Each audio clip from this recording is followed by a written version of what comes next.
Terkuak kisah mistis lagu Ayu Ting Ting alamat palsu jadi populer. Ayah Rozak lihat penampakan ini. Ada cerita mistis di balik lagu dangdut yang sempat fenomenal itu.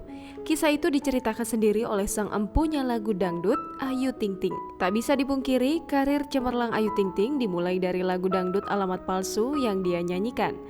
Lagu itu pertama kali dirilis tahun 2006 silam. Butuh waktu sekitar 5 tahun untuk membuat lagu dangdut itu benar-benar meledak. Tapi sekali meledak, Ayu Ting Ting benar-benar meraup untungnya. Berkat lagu dangdut alamat palsu, Ayu Ting Ting mulai dikenal publik sebagai seorang biduan dangdut.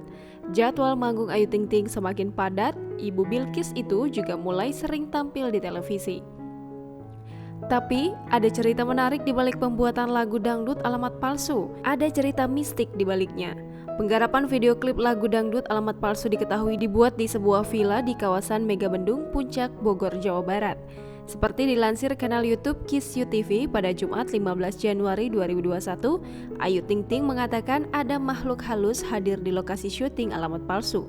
Ketika itu, Ayu Ting Ting bilang sepasang sepatunya berjalan sendiri. Ayu Ting Ting cerita soal kisah mistik di balik pembuatan video klip lagu dangdut alamat palsu yang mengantarkan namanya ke puncak karir. Tak hanya Ayu Ting Ting yang mengalami kejadian mistis itu, Ayah Rozak pun demikian. Dia mengaku menyaksikan hantu berwujud perempuan berambut panjang.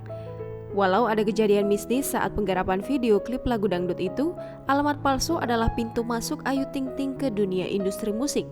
Sebelum terkenal, Ayu Ting Ting bukanlah siapa-siapa. Ternyata ada kisah mistis di balik lagu dangdut alamat palsu yang mengantarkan Ayu Ting Ting ke puncak karir.